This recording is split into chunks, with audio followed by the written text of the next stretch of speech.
Hi, hello, welcome. This is Let's Talk About Myths, baby. And I am your host, Liv, here with a conversation episode. Guys, I had this conversation. Firstly, the conversation today is with Joel Christensen, who is always such a joy to have on the show, who was recently on to speak about Homeric tradition and alongside the Bronze Age, that whole episode, just generally a joy. But about a year ago, we talked about having an episode dedicated to Odysseus and how Odysseus is garbage, but like, why? And full details. And so it didn't happen until now. And I'm honestly so glad. I'm so glad that it didn't happen until now, because I think that this is a considerably better episode because it happened now, and I will leave you all to determine what that might mean. But I don't even know. I literally just recorded it, and usually I record these introductions much later. So now I'm just kind of still getting my mind around everything we talked about. But generally is about the Odyssey broadly and how it can be read and how it has been misread and misappropriated by the Western world. But looking at the Greek itself and what these words can mean, what they're often translated as, and all of this. And so Joel recited a lot of Greek, and it was wonderful, and just generally broke down the Odyssey in such a way that just had me with this enormous smile on my face the whole time. Like, it was absolutely so fascinating to look at the Odyssey in this way and Odysseus in this way and really pull apart what is going on in the text itself, in our interpretation of it, in its lasting legacy, just so many things. It's absolutely a joy of a conversation. And I didn't originally plan to release it when I'm releasing it, which is right after episode 2 of the Ion series of Euripides. But then we had this chat and I thought, nope, it's coming, because it ended up fitting in so well with also what I was saying in the Ion, in just a beautiful way of very frustratingly reminding us all the ways in which these stories are timeless, absolutely, but also the ways in which the ancient Greek world has been completely misappropriated by quote-unquote Western civilization, and it just fit. It fit so well, and unfortunately, I wasn't able to have a conversation on the Ion just because of how I'd been planning things and the time that I have. So this fits well. One day I hope to find somebody to talk to me about the Ion, because I still can't believe this play. It's blowing my whole mind. But for now, we're going to look at Odysseus too, because it all kind of pieces together in a really, really interesting way.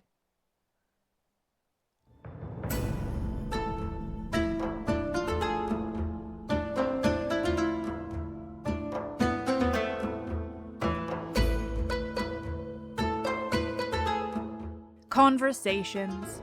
A man of many turns. Odysseus and the Odyssey with Joel Christensen.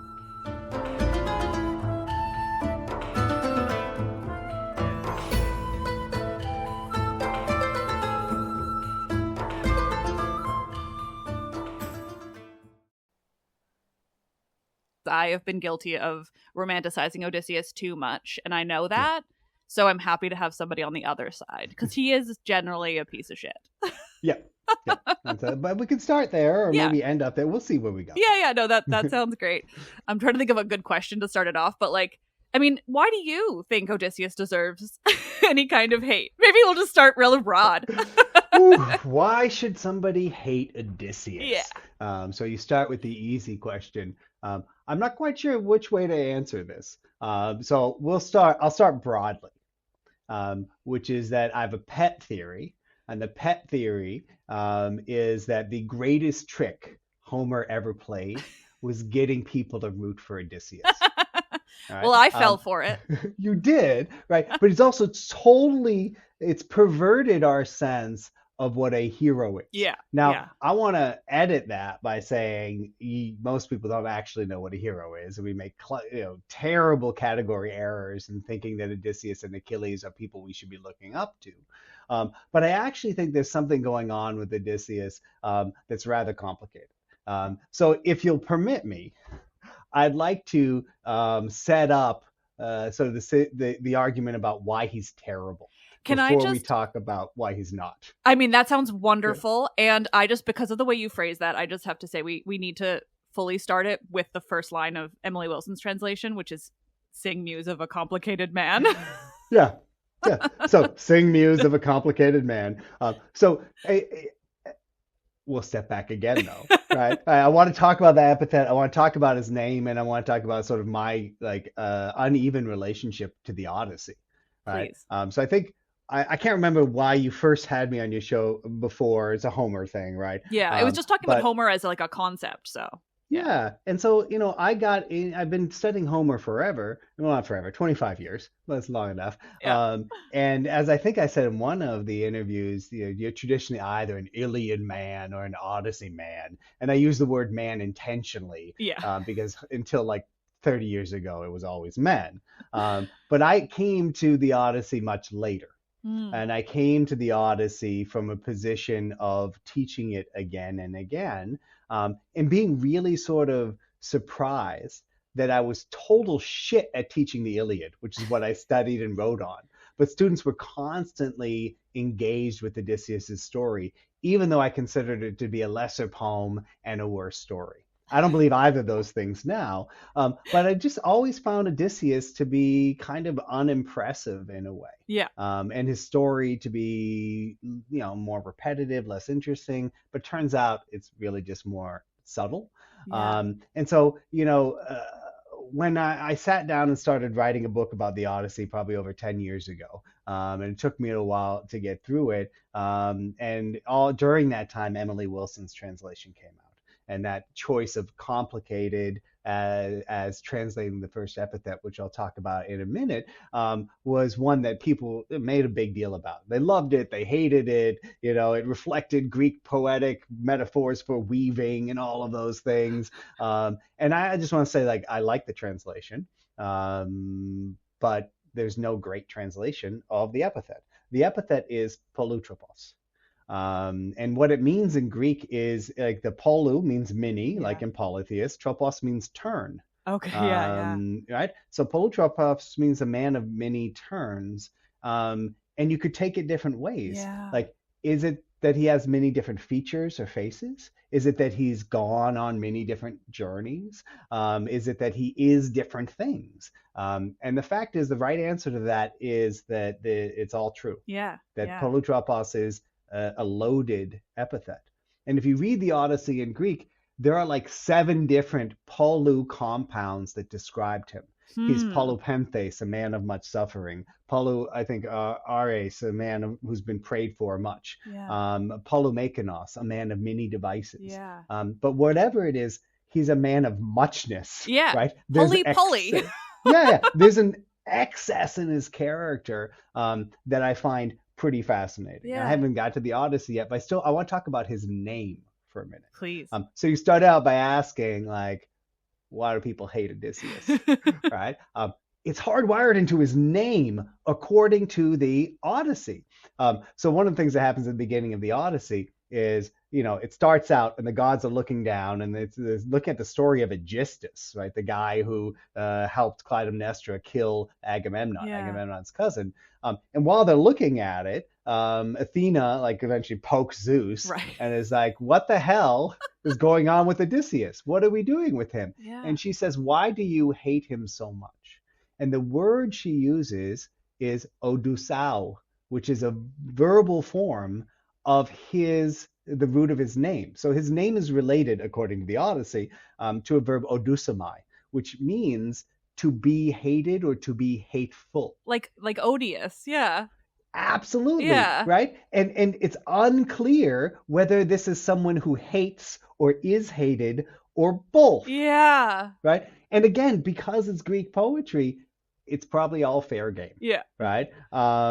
And so his name, and this wordplay happens in Sophocles and Euripides, playing with the idea that he's someone who is hated for various reasons, right? And so the thing about Odysseus that comes up, so first I'll give you a really fast reading of Odysseus as not a bad guy, Okay. right? And then I'll indict him for you, Great. all right? The not a bad guy translation of Odysseus or approach to him is as follows. The big difference between Odysseus and Achilles, and the largest difference between the Odyssey and the Iliad, is that Odysseus is immortal. Yeah. Right? He is the first person we know of in like myth who's wholly not like the son of a god. There's nothing impressive about him except for his intelligence, of course, which we can talk about. And that's why the beginning of the Odyssey is in a way really revolutionary, right? The first line is Andra moi enipa musa polutropos hos malapala, right? So that first word, Andra, means man, as in mortal human being. And so the Odyssey is a part of this cycle of tales that takes us from like a Garden of Eden type situation when gods and men are together, except it's like a bad garden, to one that's closer to our world, where gods and humans are separate and where they're not messing around with our lives. And so part of the function of Greek epic in this cycle is to explain to ancient audiences where the heroes went, why they're separate, and all of these things. And so Odysseus is like, he's like one of those heroes. He's Batman. He has no special skills, right? He's not from Krypton. He hasn't been bitten by a radioactive spider. Like he has to go through life making it work with just the body he was born with. Right? And so Odysseus is a survivor. He's a veteran. He is someone who, in a way, focalizes our interests in what it means to live in a complex and fucked up world. And to think of it this way, like the Odysseus of the Iliad, he's like a master sergeant. He's the one who's carrying out all the bad ideas, all the policies that Agamemnon needs to, just to keep things moving forward. All right. He is at some level, if you want to think of him, a cipher for what it takes to survive. Yeah. And it's not easy. Right? When I teach the Iliad and the Odyssey, I say, look, the Iliad is a poem that teaches you how to die. It asks you to think about death, what's worth dying for, and all of that. But the Odyssey is a poem that's about how to live after everything's over. Right? When all your friends have died, when you've lost all your people, how do you pick up the pieces and keep going? When you've been apart from your family for 5 years, 10 years, 20 years, how do you go home? Yeah. And it asks questions that I think, and like now that I'm older, right, that I think are actually harder to answer, which is knowing everything we do about the world, its cruelty, its disappointment, the cravenness of our leaders, the absence of any real justice in the world. How do we go on living? Yeah. And the truth is, you go on living in a constantly compromised state, right? And that's what Odysseus is. He's compromised, he's pragmatic, and he is complicated. And so I want to go back to that complicated thing, because if we can, I think to make the claim that Odysseus is an everyman is a little too broad. Yeah. Because he's still a king and he's still like super smart and shit. But when we see Odysseus in the Iliad, he's not that interesting. And I think one of the most important descriptions of him in the Iliad comes in book 3, when Helen is describing or identify the Greek leaders for Priam. And Tenor, one of the Trojan leaders, comes up too. And he's like, yep, that is in fact Odysseus. And then he describes this thing that doesn't actually happen in the Iliad, when Odysseus and Menelaus came with Nestor to try to convince them through diplomacy to give Helen back. And they're like, look, you look at Odysseus and he looks like a schlub, right? He's just like a nobody, he's shorter than some of the other people. But when he starts to speak, his words are like a torrent of snow, like a blizzard coming out of his mouth, and he changes everything around him, right? And so Odysseus is in a way clearly opposed to Achilles, doesn't have all these physical gifts, but he also gives an opportunity for us to think about like what can we do if we don't have the blessings of physical gifts? Like what ability to change the world is left for people of middle age, right? I say this admittedly at age 45, you know, Yeah.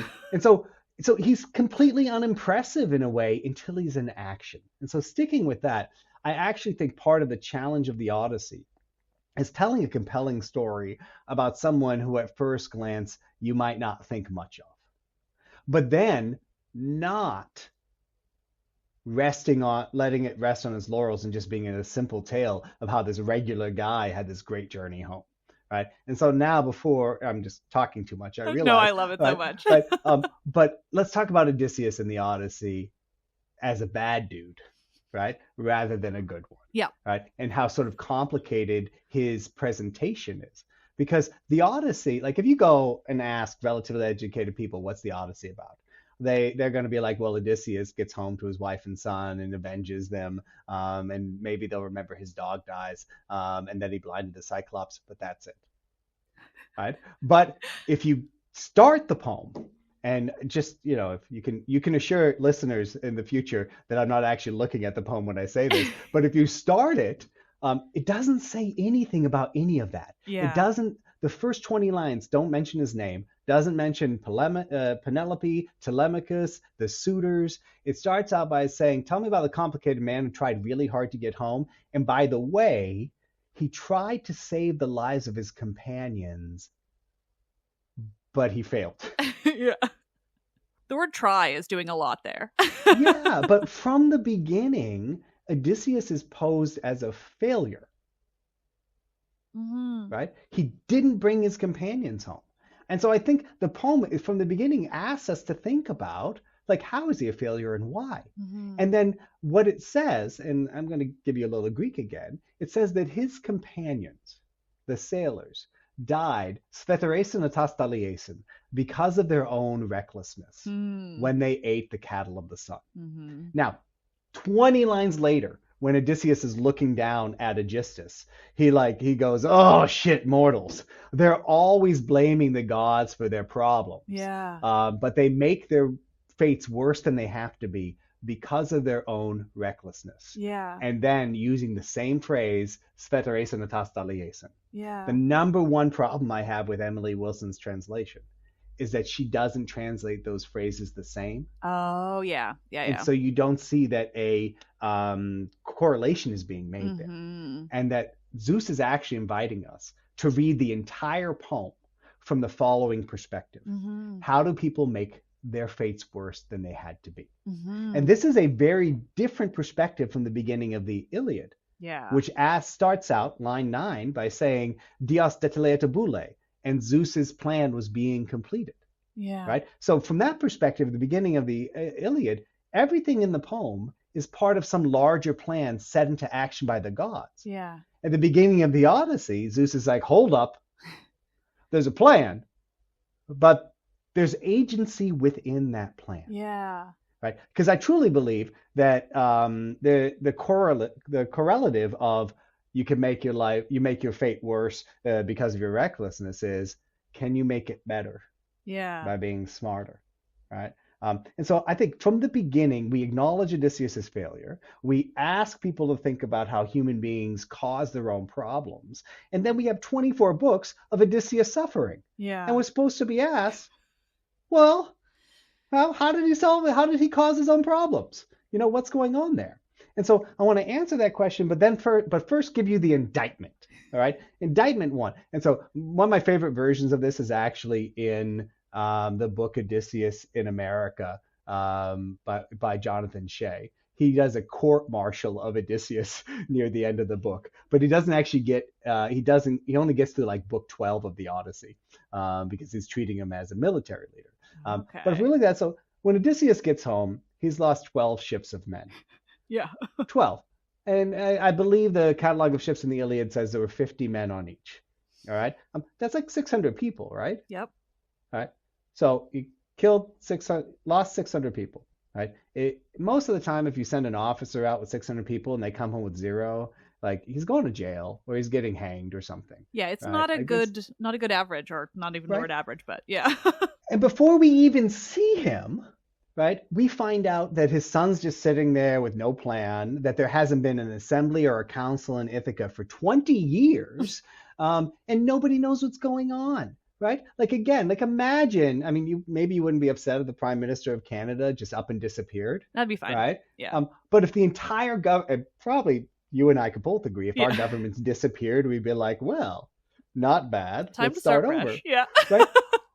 But imagine if there was no way for us to create a government in the meantime. Yeah. Just no Just institutions of nothing. governance. Yeah. Nothing. That's Ithaca for 20 years. Yeah. And so, like the suitors, they're there because like some people say, oh, they want Penelope or oh, they want power. Like, well, what if we think about it this way? What if we think of the suitors as protesters? Yeah.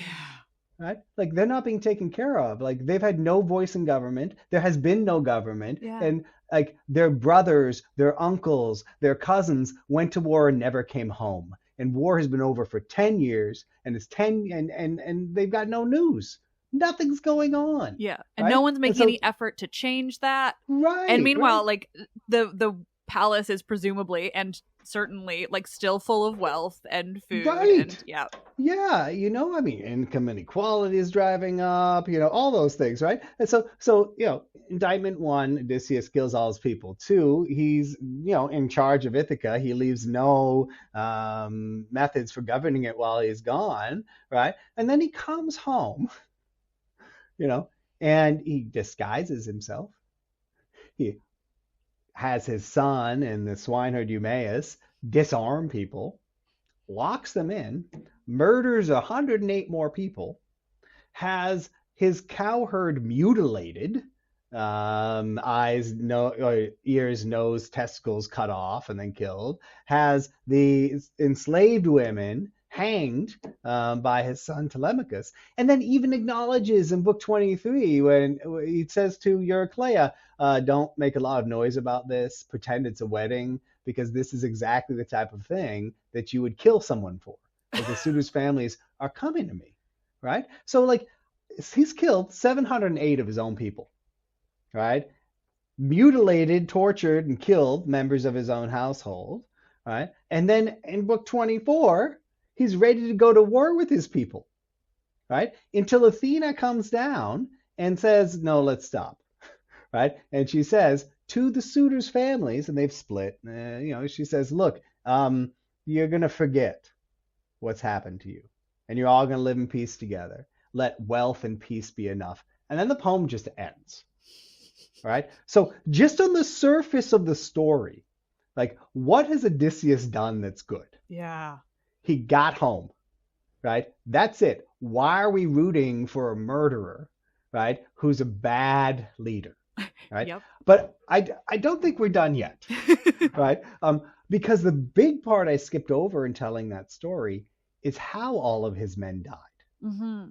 Because the remarkable thing, and this is a, let's say, lack of continuity that I never really thought about too much, is that Odysseus takes 12 ships of men to Troy, and he leaves Troy with 12 ships, right? So he had a fairly successful war. And the story he tells in books 9 through 12 it really is about how all his men died and how he ended up washed up on the island of Calypso. Right? So that's the story he tells. And the thing I want to emphasize is there's no reason the story had to be told that way. Yeah. Right? We have some of our oldest Greek art is images of Odysseus blinding the Cyclops. Right? 8th century BCE. We have so many images of this. We know that it had to predate any version of the story that we have. Oh, cool. Right? So I think that the Odyssey took this very famous giant killing tale and spun it in a way to answer the question Zeus asks us to think about at the beginning of the poem. How did Odysseus make his own life worse? Okay. And so when I teach this with students, I have a chart. It's called the Odyssey blame chart. And I asked them to go through books 9 through 12 and count up every death and then explain the cause of that death. right? And the balance of it is that like Odysseus is at fault. Oh yeah. But there's a particular sequence that I just want to highlight before I stop talking so much.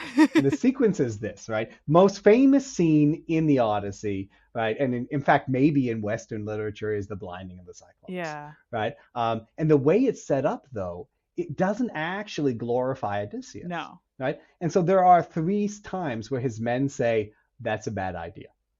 And then there's a later moment with Tiresias in book 11 where we find out why it's a bad idea.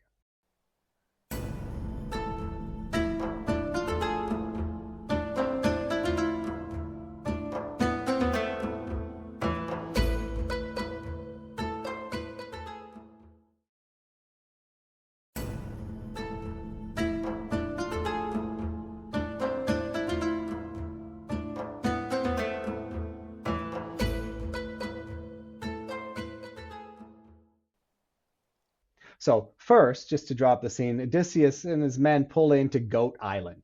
At this point, they have most of their men still, Yep. right? And Goat Island is filled with goats, and they get to eat their fill. It's delicious. And yet, over there, there's another island. There's some smoke, and they hear some sheep bleating. And Odysseus is like, I'm going to go over there and see what's happening, right? And his men say, why?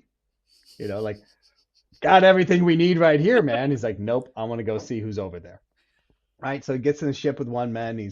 They row over. They go into a cave, and the cave has cheese in it, as well as lambs, goats, whatever. And so the men are like stocking up on their cheese. They've got their lambs, and like, all right, let's go, right? And so second time they said, let's go. And Odysseus is like, no, I want to stay here and see who lives here and if they'll give me a guest gift. Right. No, this drives me bonkers for a couple of reasons. Like one, I used to teach in Texas, and it was always easy with students in Texas to be like, so if you come home and someone's sitting on your couch, drinking your beer and eating your chips, what can you do? And they're like, you can shoot them. Right. And no jury in Texas would convict somebody for shooting someone for eating their nachos on their couch. Right. It's just the way it goes. And so, but when Homerists and classics in general read that scene, they're like, well, the problem is with Polyphemus because he eats a guest. And I'm like, wait, like Odysseus wasn't invited. Like, Yeah. this is like vampire logic here. If you're not invited, you're not a guest. And then the worst thing is that oftentimes people will say, well, Polyphemus isn't a human being. And he's Ugh. described as not living in a city. So maybe those rules don't apply to killing him. And so one of the things actually that's really sort of insidious about this scene is it's really a model for Western settler colonialism. Oh yeah. Because even before Odysseus goes in, you get this passage where he's narrating. He's like, it's a really good place for a harbor. It's a really good place to settle down. But the Cyclopes here, they don't have laws and cities. And one of the things I emphasize when I'm teaching this is part of what ethnographic narratives do is they establish a society's definition of what it means to be human. And so for the Greeks, they're like, you live in cities and you trade and you farm, and that makes you human. But then what does that do to nomadic tribes, right? Like the Scythians, or people who don't live in cities, who don't trade. It says, well, you're not human, therefore we can do whatever we want to you. And so one of the things that drives me bonkers about the Cyclops scene is that we get Odysseus articulating this specious logic and then Western scholars parroting it for years, right? Yeah. When the basic rules of Xenia are you don't go into somebody's house and take their shit. Yeah. Like, isn't that what the whole Trojan War was about? Literally. Like at some level? Yeah. So anyway, back to the scene though. Yeah. Odysseus's men say don't do it. Yeah. My friend David Elmer, who teaches at Harvard, has a book called The Poetics of Consent. Of Assent. It's about the Iliad, and it talks about how crucial the voices of the assembled Achaeans are in articulating normative values. All right. And so he hasn't written about the Odyssey, but I think it applies there. Every time Odysseus's men say it's a bad idea, we should listen to him. So they're in the cave. Odysseus says, I'm going to ask for a guest gift. And Polyphemus comes in, rolls the rock around, traps him in, and then he eats Odysseus's men, right? And then eventually Odysseus asks for a guest gift, and Polyphemus says, I'll give you a guest gift. I'll eat you last, right? And then we go through this process where he gets him drunk. Like he tells him his name is Nobody. The joke there, and I don't know, you probably heard this, is the Greek word for nobody when using the indicative mood, so real statements, is outis. It means nobody. But when you switch to subjunctive moods that we use for conditionals or other types of unreal statements, you have to use a different negator. So it becomes metis. And that's a big joke because metis, as one word, is the Greek word for wisdom or cleverness. And one of Odysseus's epithets is polymatus, right? A man who's very clever. So all of this is setting up for this elaborate wordplay that people are joking about, and this great scene where Odysseus sneaks out under the ram and gets his men out, and it's a moment of victory, right? It's his greatest achievement. But as they're sailing away, and Cyclops is blinded, Odysseus starts to taunt his men. If you go, not taunt his men, taunt the Cyclops, and his men go shh. Right? Because the Cyclops is blind, and I guess he's using echolocation to throw stones at them. And then Odysseus gets carried away, and he brags about what he's done. Right? Tell people that Odysseus, the son of Laertes from Ithaca, blinded you. All right. Now I've taken a long time to tell this story because I want to get each of the steps out. Yeah. 3 times Odysseus's men tell him it's a bad idea. Yeah. 3 times he ignores them. When he finally gets to talk to Tiresias in the underworld, Tiresias says, look, you're going to end up on the island of Helios. Tell your men not to eat the cattle of the sun. All right? And you're going to end up there becalmed because they're really pissed at you. Poseidon's pissed at you because you blinded Polyphemus. Yeah. Right? So the logic, though, goes like this.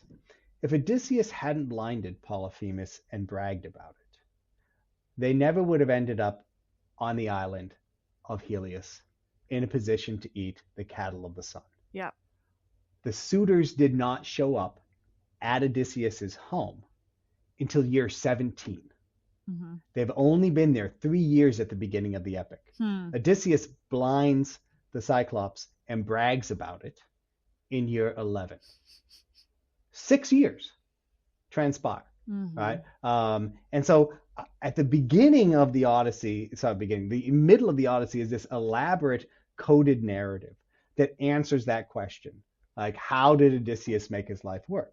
A simple reading is, make his life worse. The simple reading is through hubris, right? He, bragged and did these things, but a more complex reading is that he didn't listen to his men. He mistreated them. He was a bad leader. And almost every scene in his story illustrates this. When he sees the Lystrigonians, when they get there, they're not sure how dangerous it is. So he sends 10 ships forward to investigate. 10. And they all get destroyed. He's got 11 ships. Dude, send one. Yeah. Right? Maybe send one. Just let's use logic. Just... Right? Yeah. Or when they get to the island of Calypso, right? Not Calypso, Circe. Yeah. People often see this as a great moment. Like, he sends his men forward, they get turned into animals. He shows up, and he's got special antidote from Hermes, and he beats Circe at her game, and immediately she's like, oh, now I have to have sex with you. He's like, okay, right? And they do that for a year. Yeah. It's a year of them partying all the time. Also, they have sex before she turns his men back, is the thing that I remember very explicitly. Like, he's very much like, no, like, we'll go have sex, but then you've got to turn them back. And like, are the pigs and wolves and lions just like hanging around watching? Yeah. I don't really want to know. That's somebody else. I don't want to kink shame people or anything, right? But it's weird, And I also think as a leader, I don't want to get too salacious here, but like, you're shacked up with this like nymph for a year and your men are just waiting around. What are they doing? Yep. And what are they all eating? Yep. It's a little disturbing. Well, yeah, I mean, the idea that every animal that they eat on Circe's island could be a human is like very real. Yeah, right. Of course. And Yeah. so, but the thing that I really think about that people often miss there is that Odysseus's men are the ones who say to him, "Can we go home now?" Right? And so to go back to like there are two scenes in the whole story about Odysseus where people say, "Well, he did a good thing there." Mm. Right? One is Scylla and Charybdis, right? Whereas like he knows like you're gonna sail through and your options are you lose the entire ship or you lose 6 men to Scylla. Yeah. He doesn't tell anybody about it. And to be frank, how could you? You're not gonna get 6 volunteers to be Yeah. eaten by a like dragon dog woman, you know? That's just not realistic. Yeah. And so, maybe this is good like crisis leadership, you know? That's a bare minimum. Maybe, right? Let's be honest. He's also preserving himself Yeah. there, right? But then, and he puts on weapons on purpose, Yep. I think, to look like he's doing something to the other men. Where he's like, "Oh, look what just happened to us. I tried." Again, maybe I'm saying this from being in higher ed for too long and seeing some pretty bad examples of leadership. Yeah. But when I see Odysseus doing that, I'm like, oh, this is performative. Yeah. But the other moment that I was thinking that I think more and more about are the lotus eaters, Yeah. right? Because this is one of the first scenes. And everyone, and they, the men go inland to visit, see what's going on with the lotus eaters, who are essentially stoners, right? Yeah. And, they're munching their lotus and they forget their homecoming, right? Who hasn't munched a little lotus and forgotten to go home, Totally normal. Yeah, not a big deal. But Odysseus comes, he beats them, takes them home, and he's praised by the narrator for like protecting his men. But I've come to believe that he took their agency away from them. Yeah. And also, they die soon after. Yeah. So my question for anybody right now is, wouldn't they be better off munching the lotus and still alive? Yeah. And also, like, they don't know anything else. So like, yeah, like it's got its issues, but like it's not like they would be stuck there and know that they're stuck there. Like that's the whole point of it. So like, yeah, is anyone really mad? Like, do they really miss home if they have lost that consciousness? Like, well, there's that like I think one of there's a line from a band called Morphine where the line is like, when they make a cure for pain, that's when I'll throw my drugs away. Right? Yeah. We're talking about like warriors who've been on a journey. Like, oh, leave them alone. Yeah. Let them smoke some weed and live a chill life. Right. Like, honestly, to go back to what we were saying before, the Odyssey is about how you get by. Yeah. Yeah. And Odysseus is one of the things we're leaving out in the story of what a cat he is the less dramatic stuff. Yeah. He's a master manipulator. Oh, yeah. Like, is there someone he doesn't instrumentalize for his own ends? Is there someone he sees as a real person? And that's what I was going to say when you mentioned the, performative nature of him putting on his armor. Like, you can see it as performative in that moment, or you can also just see it as self-preservation, and, like, neither is kind to him whatsoever. Because he doesn't, like, tell the men to put on their armor, that he knows, like, 6 of them are going to be eaten. Like, he could have done something, but he's like, no, I'm going to either protect myself or look like I'm helping you. Like, either one is just as gross. Yeah. Well, I mean, if he told 6 men to put the weapons on, I think you put all of them on, and you just say, just in case. Like, there is a possibility. Just in case. Yeah. There might be some bad shit going on. Yeah, this here, is a dangerous spot. Let's all just put on our armor. Maybe hold on tight. So I do this shtick frequently where I try to get people to think about the suitors and take them seriously, and that maybe they actually do have qualms, right? And a few years back, early in the COVID time, I was giving an online lecture about the end of the Odyssey to a retirement community. There were like 60 people on Zoom, and my daughter, who was 10 at the time, had just read Gareth Hines' really great graphic novel of the Odyssey. Oh yeah, I have it. Yeah. And she burst into the Zoom window and started arguing with me about whether or not the suitors actually were at fault. Yeah. And she's like, look, They abused Odysseus in his own home. They ate up all his possessions. They hassled his wife. He had and Athena told him to go home and do this. Yeah. Right? I was like, no, it's not that complicated. I'm arguing with my daughter. Yeah. I'm like, the suitors are individuated in a way they didn't need to be. And if it's so simple that they were doing wrong, like if they had done wrong, if they had transgressed Xenia, Yeah. why would Athena need them to abuse Odysseus in his home? If it was so clear that the suitors were bad dudes, why would the narrator need to ensure that we all knew they were conspiring to kill Telemachus? Right? And if they're so bad, why do we have Telemachus telling people, I think my mom's going to marry one of them? Right? I mean, none of that adds up. Yeah.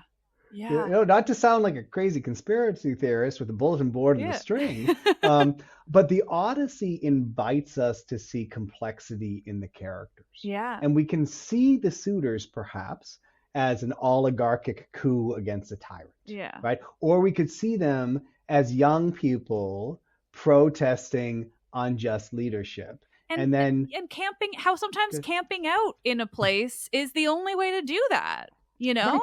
Right. And if protest is not inconvenient, it is not protest. Right? That's the whole point. Yeah.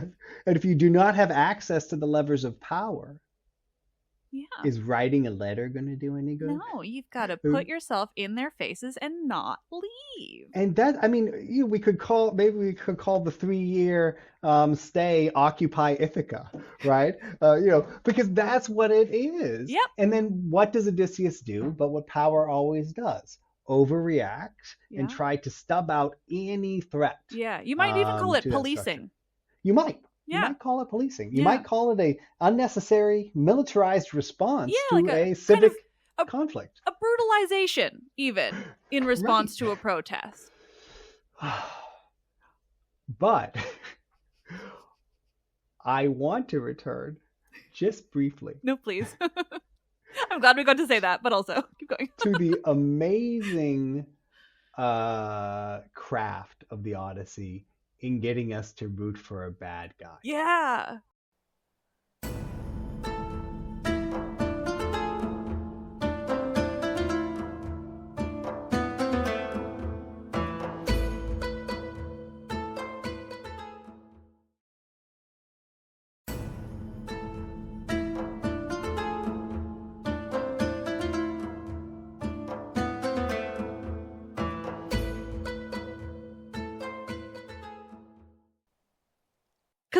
I love the Odyssey, just to put that in there, because the Odyssey is it's the first one I read. It is my favorite.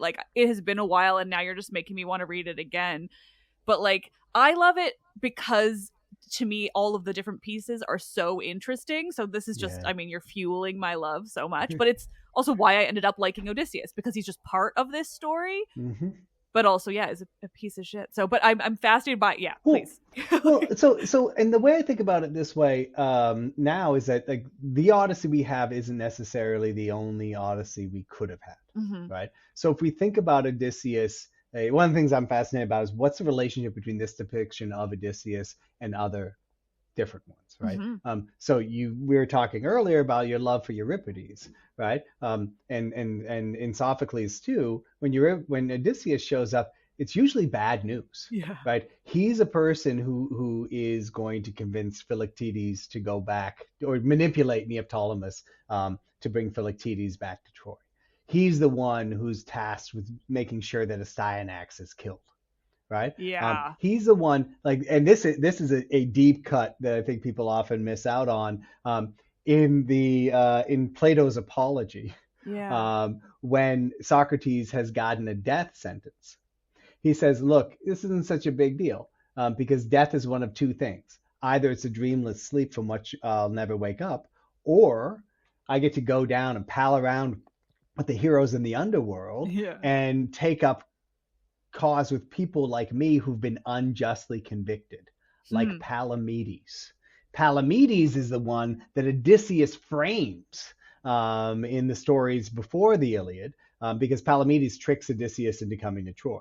And so according to Apollodorus, Odysseus plants gold and a letter from King Priam in Palamedes' tent, and then calls up Agamemnon, who's like, "We got a traitor in our midst." Oh my Right? god. Yeah, that's another story we get from that tradition is like, so there's this weird the sacking of Troy is like the worst Dungeons and Dragons campaign ever because the DM keeps giving different tasks you have to do. Like, it's a horse. No, it's not the Yeah. horse. It's Heracles' bow. No, it's not. You have to get the Palladian from Troy. Okay. And so in that story, like, Diomedes and Odysseus sneak into Troy, Yeah. steal the Palladian, and then on the way out, Diomedes just happens to see a shadow coming behind him of Odysseus about to murder him because he wants to take all the glory. And Diomedes is like, whoa. And he marches Odysseus out of Troy on a sword point.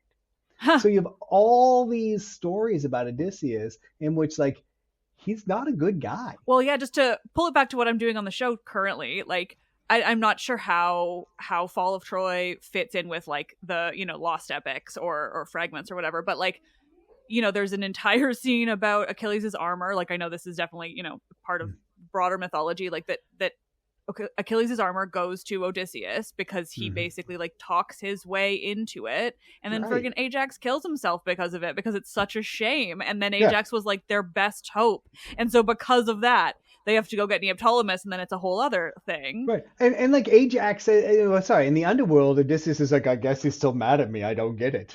Right? Like, you get it. You're just a total cat. Yeah. But what's really fascinating, though, is that, so I think in this at least Athenian 5th, 4th century milieu, Odysseus is a bad guy. Yeah. Like, he is an anti-hero in a modern sense. But what happens later on, like under the Romans, is he gets adopted by Stoic philosophers as a Stoic sage, someone who suffers and sticks to himself and stays true and wins out in the end, right? And I think part of our modern attachment to Odysseus comes via that connection. But I also want to say it's not at all surprising, but also a little disappointing that the culture that started to worship Odysseus is one that was most about hierarchical and vertical power and the accumulation of amazing amounts of wealth through violence, right? And then calling him a Stoic sage for doing so. It's a little creepy. It's not, although, I mean, it's not reminiscent of life. Right. But then, so go back to the Odyssey, because you love it, and it turns out I do too. I actually think that its accomplishment in taking someone who is questionable really speaks to the complexity of being a human being. Yeah. Right. And you get this from the beginning to the end in a way that we often miss out on because we don't read it from beginning to end. But you start with Telemachus, and Telemachus, when we first find him, is sitting there daydreaming about, what will happen when daddy comes home, right? And Athena shows up as mentor in disguise, is basically like, you don't need daddy to come home to get off your ass, kid. Here's a plan, right? And if you follow Telemachus from books 1 through 4, he starts out by saying, well, if my daddy will ever come home, I'll be okay. And then he's like, I'll go find out news about my dad. And then by the end of book 4, he's like, so my dad's dead and I have to go home and fix my problems, right? And so that's one story. You're like, all right, Telemachus has grown up. He's gotten over his father. Yeah. Okay. And then we get to Odysseus, beginning of book 5. And so people often don't, we recognize that part of the narrative structure of Homer is delaying things, right? Yeah. Creating anticipation. But also, why is that moment the moment that we switch to Odysseus? Yeah. It's because Telemachus doesn't need him anymore. Briefly.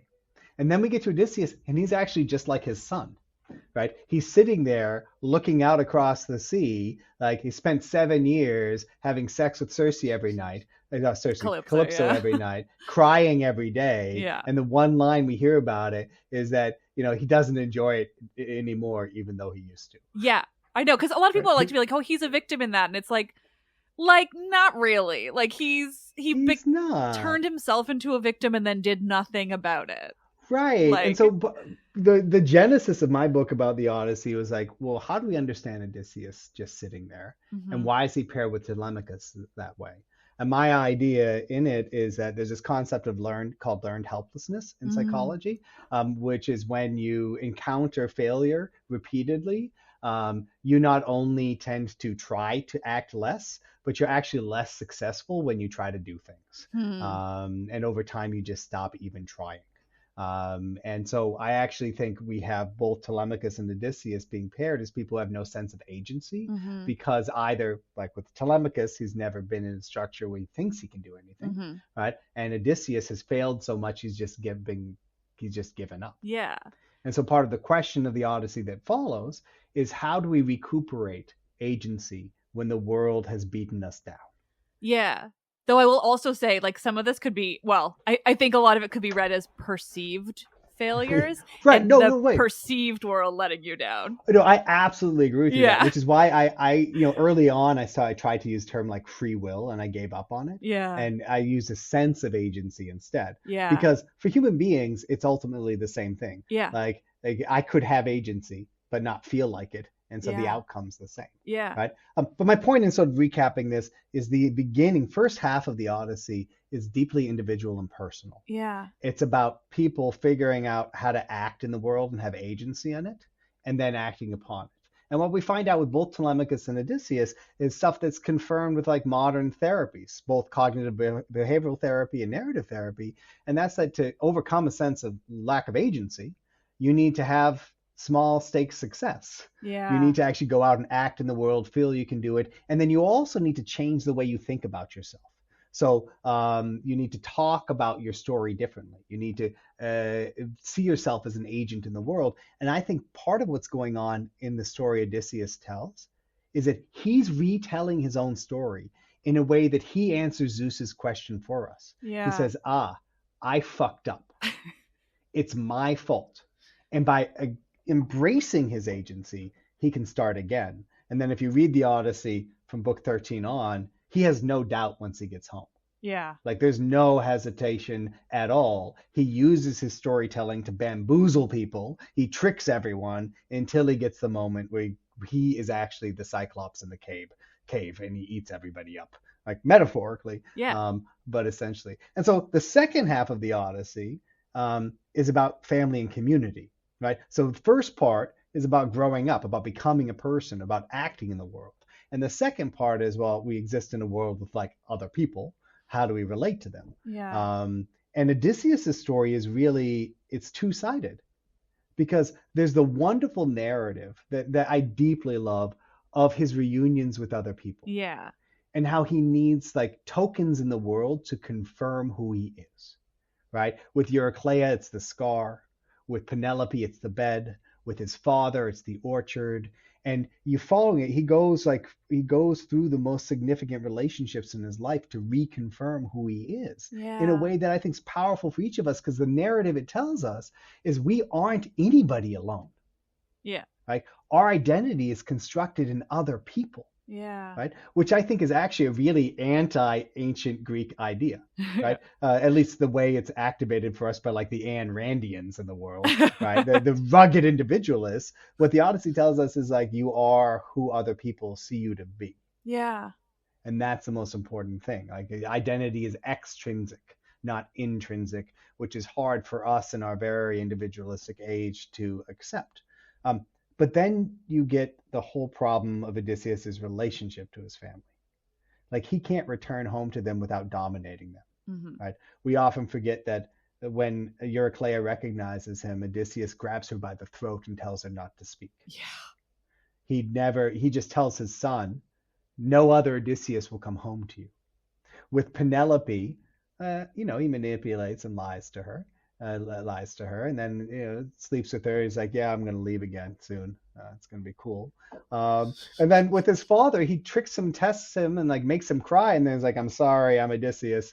And what's going on there? Yeah. Yeah. And so that nature of Odysseus, again, the double-sidedness, the complicatedness, like what does it mean to be an agent in a world?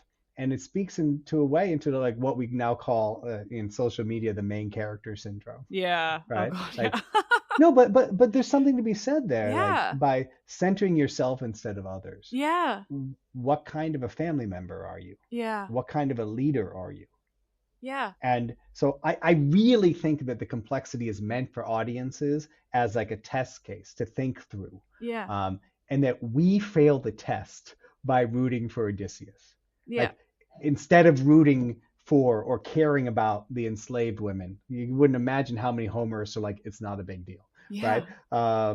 Or Telemachus or Penelope, like, you know, Odysseus as a hero um, proves to us in a way what we're really like. Yeah. Yeah. Because it screams Western values, that concept. Like I say that, with like as hating every sense of the words. Like, yeah, this idea that like in order, I don't know, I don't even know an order of anything, but just the idea that the West is right, that like he is right, like he by thinking that he is the hero, we are just presuming that everything he did was right and that this is the like correct way of doing things, and Well, that we should inflict it on other people. Like it reminds me of the Scythian thing you said earlier of just like what yeah. makes people worthy Well, of there's living. something. So I saw a talk a few months ago now, by Edith Hall, called it's on a book of hers that's coming out next year from Yale called Achilles in Green.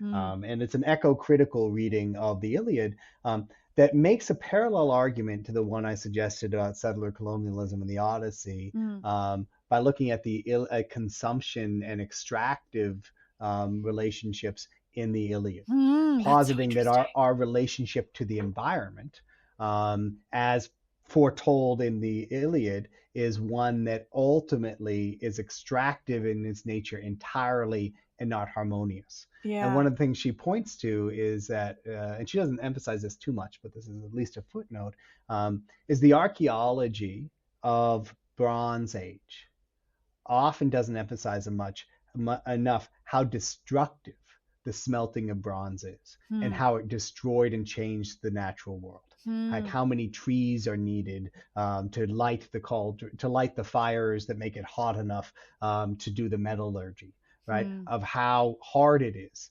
to extract the metal from the earth, how damaging it is, and how everything in the heroic world, from the sacrifices of 100 bulls to the meals to the drinking to the burning of trees, points to a relationship with the environment that's totally about being maximally extractive rather than being harmonious. And there's something there is an ends justifying the means logic there that I want to point to at the end of the Odyssey as well.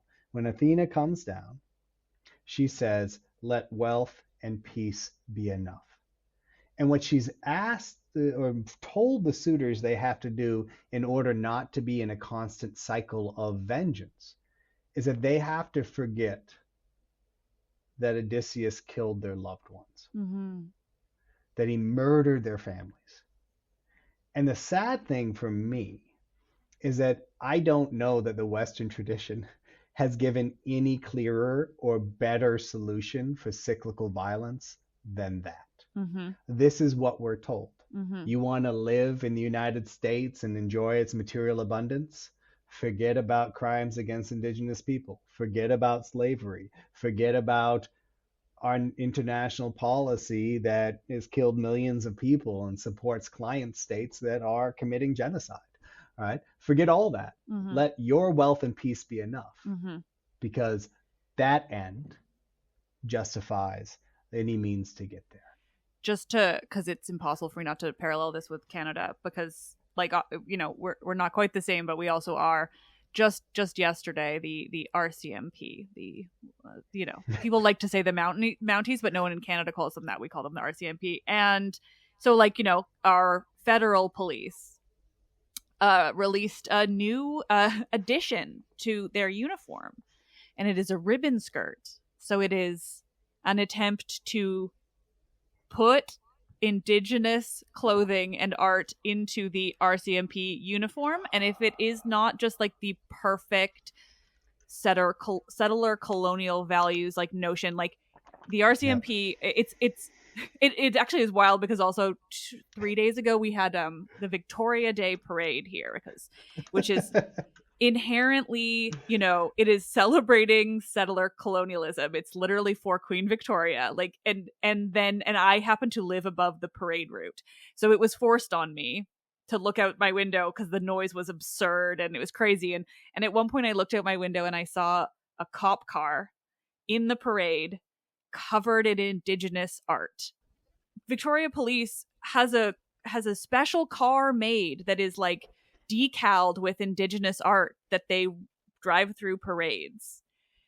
And I just like, it's so gross because it's essentially the same as like the cops in the States having a Black Lives Matter sign painted onto their Yeah. cars, right? Like, because literally the cops kill more indigenous people here than they do anyone else. Like, anyway, it's just wild. But like, we're like with the settler colonialism of it all in the West, and oh my god. But I actually think so. But I don't think that is an inconsequential thing to bring up with the Odyssey, No, it's not. because Yeah. part of what's going on, I think, with Homeric epic is an appropriation of dissenting voices.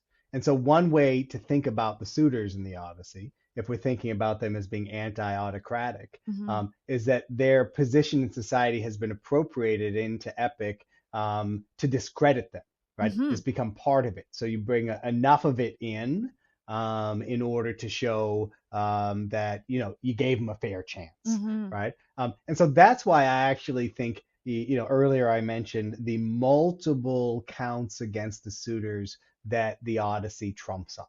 Right? If it were just enough that they were opposing Odysseus, you wouldn't have to frame them for abusing him, and you wouldn't have to show them planning to kill Telemachus. So you've taken this aristocratic group of men who didn't go to war, and you're appropriating them into epic, and you're taking the oligarchic or anti-autocratic voices into it in order to discredit it. Right. In the same way, like, the levers of power will expropriate from other cultures in order to say, oh, we've integrated it. Yeah. But you've integrated it the way the Borg integrates something, right? You just take what's useful so that you can continue on your extractive journey through the universe. Yeah. Yeah. No, I mean, it's so much. And it's also like, looking at the just the way you said the suitors, who didn't go to war. And I think that like a lot of times we're also expected to see them that way, of like these men who didn't go to war. And so the idea comes in that somehow is also a fault against them, without considering the idea that the war has been over, or has like they would have had to leave 20 years earlier.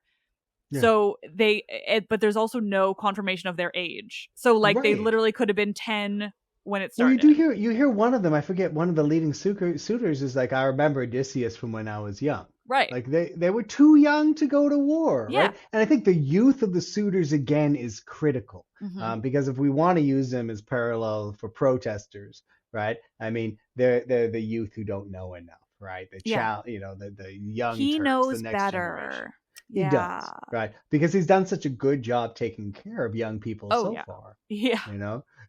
All the proof to show for it. Yeah, I just feel like at the end, the end of the Odyssey, 23, Odysseus he's not so bad as to say, look what you made me do. Oh my God, yeah. But it's right? Close. But he does acknowledge that people would kill him for it. Yeah. Because just back to that logic. I think we've run away with the wrong message from it. Right? Because I think what happens at the end of the Odyssey is you have a magical solution to a problem, like a deus ex machina from Greek tragedy. And what's that's supposed to do is startle us. We're supposed to be like, whoa, was there no other solution to this problem? Right? And we should say, wait, maybe we should rethink this. Yeah. Where did we miss a step along the way? And instead, though, I think we have traditionally taken away the worst message, which is that the power is ultimately its own justification. You have to let wealth and peace be enough, and forget your pains. And the real toxic irony of that is that the biggest thing the Odyssey tries to teach us is that your pain defines you. Yeah. right? Odysseus's scar is a literal and a figurative symbol of the fact that your trauma makes you who you are, Yeah. right? And so if at the end you're told, well, you can live in peace with these people, but you need to forget your historical trauma, you need to forget your identity, then you're basically saying you didn't exist at all. And Yeah. that logic just defaults to the might makes right logic that we see, and this is a bit farther afield, but not inappropriate for your podcast, that we see in Thucydides. Yeah. I've been thinking a lot about Thucydides lately Yeah. I wonder because of why. the Yeah. Melian dialogue, right? I don't. Do you want me to recap that I would so love like to. your audience knows?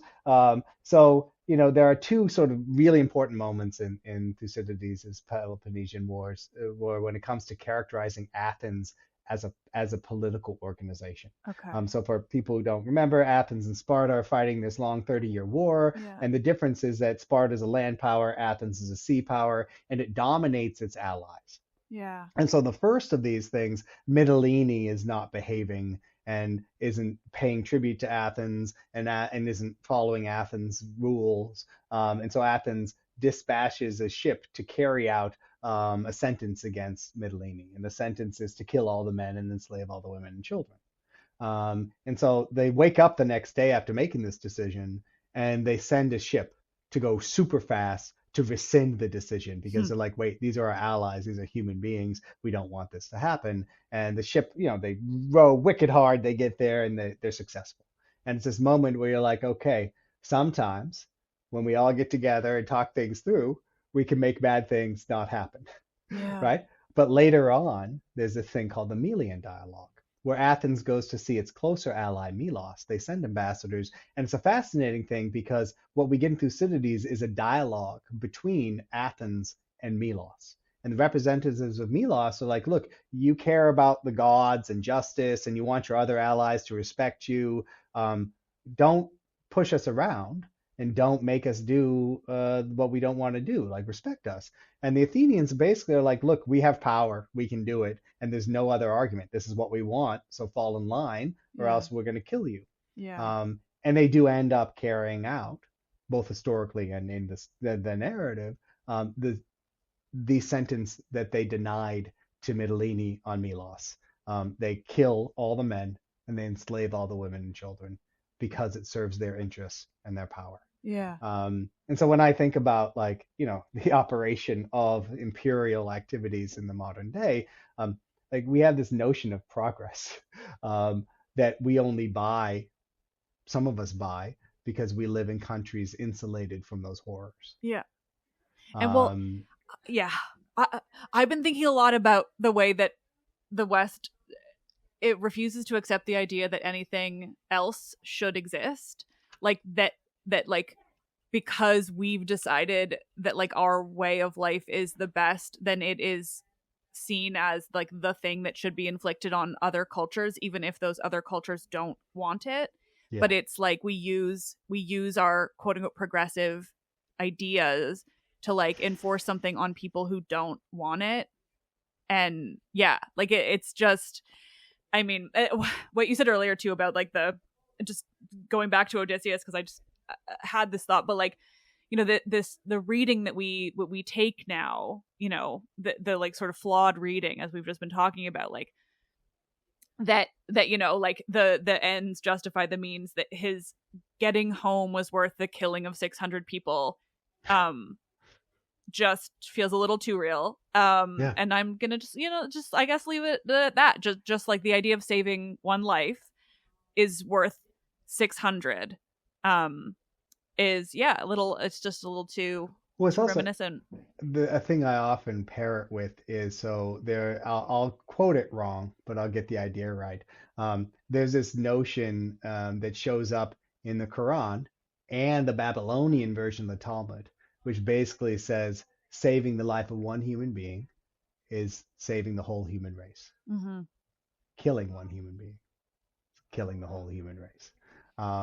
And it's pretty ancient stuff, and it's probably part of an oral tradition before it got embedded in the Quran, but don't tell religious people I put it that way. Yeah. But it's just like, I mean, Odysseus is someone who we could, quip contains multitudes, Mm-hmm. right? But the real irony of the Odyssey is that it seems to deny that multitudinous nature to other human beings. Mm-hmm. And so everybody in the Odyssey serves his story. Mm-hmm. And that's the thing that I think is really dangerous about the Odyssey. Mm-hmm. When people talk about, Penelope, she's a strong woman, I'm like, well, until Odysseus comes home, Mm-hmm. and ultimately her Puts her in her strength place. is just there to glorify him, Mm-hmm. to be a good match for him. Mm-hmm. Telemachus is denied ever really truly growing up and having his own world. Everybody in the Odyssey exists only for Odysseus's purposes. Mm-hmm. And so I really think that it's a clever epic that's supposed to make us stop, but Yeah. that we read it wrong Yeah. and we see it as a victory at the end, because we read it like a Western. It's Yeah. not Clint Eastwood's Unforgiven, right? It's a Tarantino movie. Yeah. And we have to understand that the bloodshed there is supposed to make us stop and wonder what the fuck we're doing. Yeah. Yeah. Yeah. But instead we've taken away this idea that because of whatever thing, one life is worth more than 600. Because of whatever makes him special, he's worth more. And how much of that logic infects the way our economy works? Whether you're Bill Gates or Elon Musk, the whole notion that you should be in charge because of historical accidents and luck, Yeah. right? Or that Yeah. your life is worth more, and all of these things, and the power individuals have, Yeah. right? And we are so embedded in this individualistic approach to humanity Yeah. that to think of collective ways of being is seen as heretical. Yeah. Yeah. Yeah. Oh, just that use of the word too. Like, makes me think of like the way that at this point too, in both of our countries, but in different ways, we are expected to have to pick of the least worst, and if we're not willing to go for the least worst, we are bad people. We're the problem. And, yeah, exactly. Like if we don't want to choose between fascism light and straight up fascism, then clearly we're in support of the devil. And who is it that decides which one is fascism light is another great question. And the one with a slightly kinder face. Yeah, or I would argue it's the one whose one side helps one group, but it affects the whole world. But the other side affects the whole world, and so it's the it's the way that you can pick that the Western complex is slightly more benefited by one, and so if you don't pick them, you're the problem. It's not the problem is not the them. It's not the least worsts, and what makes it least worst. Yeah. Anyway. No, so when people ask me, why does Homer matter? I'm like, look, this is a genealogy of our bad ideas, right? Oh my God, but that's such a good way of saying it. But it's also an opportunity to recuperate the very truth that the bad ideas weren't always our only options. Yeah. Right. Yeah. So I do think, at the end of the day, I think the Odyssey is a narrative that's mostly interested in supporting the power structures that are there. Yeah. But it embeds the other possibilities and lets us see the truth. Yeah. Right. Which is that Odysseus lives off of other people like a vampire. Mm-hmm. Right. That's what he is. And I think the problem with it, and the problem of human psychology in the modern day, is everyone thinks they're going to end up to be Odysseus. Yeah. Yeah. When it's the American dream. Yeah. When you can't be Odysseus if you haven't murdered 708 people and dominated another few thousand. Yeah. So the math doesn't add up there. No. What makes me think of the desire, the type of people that idealize the billionaires because they think that they can reach that. when the truth is that the only reason that they can't reach that is because of the billionaires. Like, Yeah. like it's just, this psychology of individualism too that we have in the West, and just that, like, the who is better than everyone else, and why, Yeah. what makes it better, and is it just power?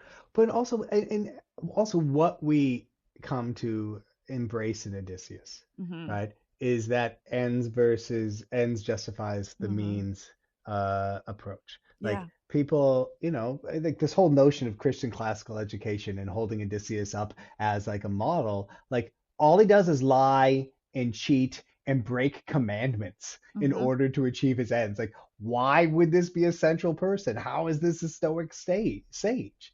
Right? Mm-hmm. It's because like we are addicted to this idea of this main character, Mm-hmm. right? Rather than sort of situating ourselves as not being so and making space for others. And so there's Yeah. just, I mean, I think at some level, the question is, are these texts too dangerous? I don't personally think they're too dangerous, but they need to be taught in such a way to understand that they are dialogues about power. Yeah. They're dialogues about the consequences of power. Yeah. They're not hymns of praise. Yeah. Yeah. This is the greatest conversation. I'm losing my mind. It's also just like so perfect for what I was writing before I sat down with you. And but also now all I want to do is talk about the Iliad. So I think we have to talk about you coming back to talk about the Iliad Okay. and how it fits, because I really want to dive deeper into this idea of like the Iliad not being like the glory of war. And I think it would just like fit so well with this conversation too. I've got a couple shticks on that. I'm willing to bet you do. Right. But I do. So, and this is going to be this shameless self plug bit. But I have a book coming out on narrative in December or January, about using biological narratives, biological analogies to understand how narrative functions, as having its own agency and its own place in the world. I talk about Homer a lot. So I'd be happy to send you the proofs of that so you can see it, because I think it might be crazy. I think people are going to mock me, I'm sure. But I do have my current sort of thinking project, and my next project is on, I'm calling it Rehumanized, trauma-informed readings of the Iliad. And it's really about violence and about war crimes, and how the Iliad approaches sort of a sanitized and desanitized view of war. So I'd love to talk to you about that and sort of figure out where I want to go next. Oh my God, no, that's wonderful. Oh my gosh. I won't keep you any longer, but this was like the absolute fucking best. And it was going to air in like a month and a half, but now because of everything we talked about, it's going to air next week. So yes. Well, hopefully we can keep the tagline, the absolute fucking best. Yeah. And see where that gets us. Great. Okay. Thank you so much for doing this.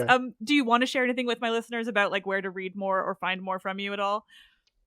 It's okay. They can find me. You can tell them. I just think, read some Homer, listen to Liv. Yeah. It'll make our lives better. Thank you.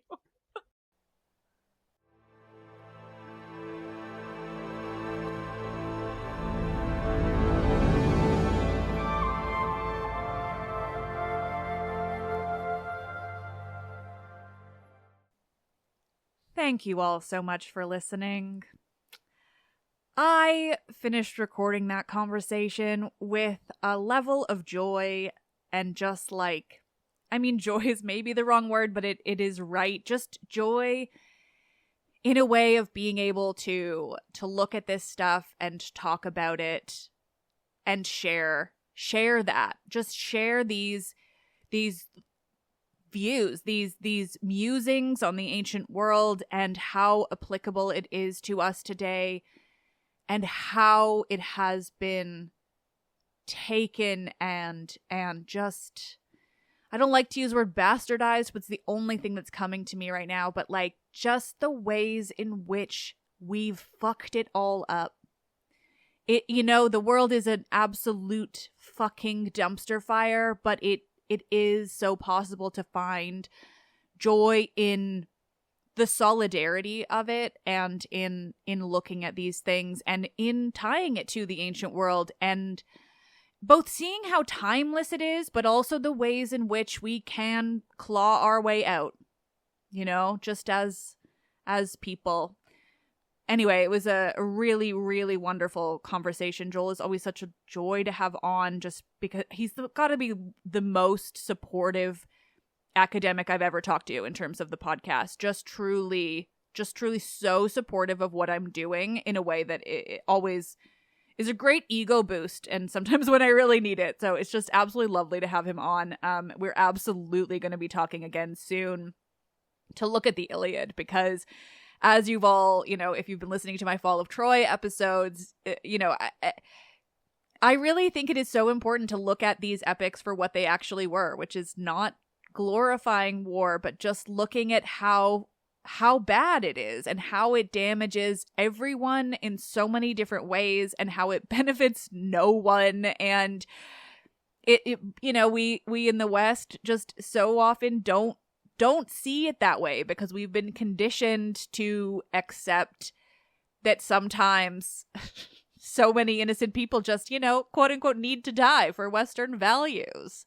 This idea of Western values, it's horrifying. But, we can look to the ancient world and pick apart the ways in which it has been misused to promote those ideas that any one group of people is better than another. We can really look back at the ancient world and see what they really did think. And obviously they weren't perfect, and they had, all of their own issues, but especially in these works, there is no one saying that one is better than the other. They are thought experiments. They are ways for us to look at these stories and relate to them, and look at everything we just talked about, all the ways in which Odysseus should not be seen as a perfect person. We should look at him and consider the cost of war, and consider trauma and how people respond to it, and the ways that people shouldn't respond to it, because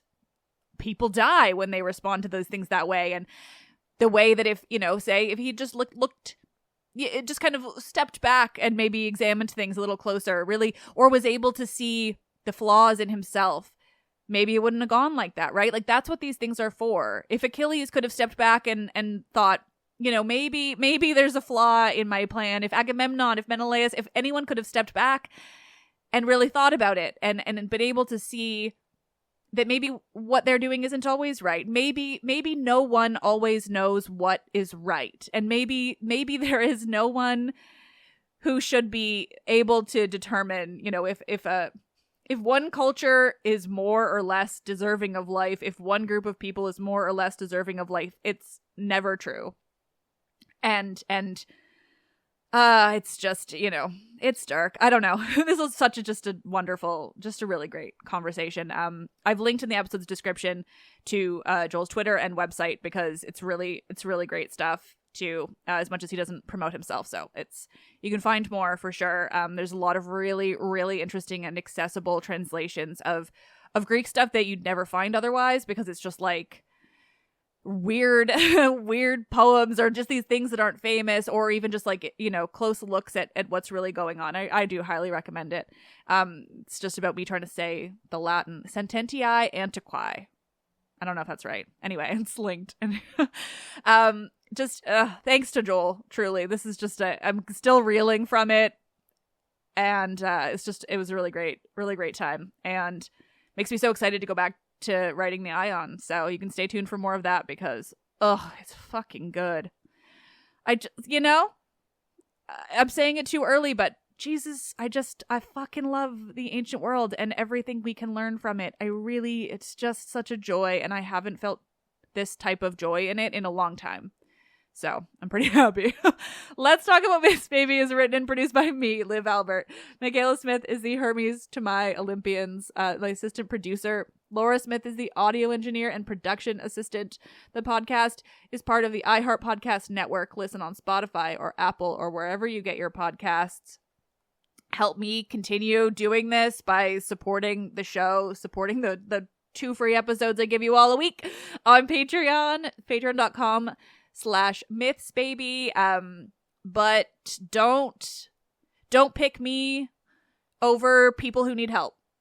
Every time I've been saying this lately, I just want to be like, or go find a GoFundMe for people who are trying to just get out alive. So maybe do that instead. Thank you all so much for listening. I am Liv, and I love this shit.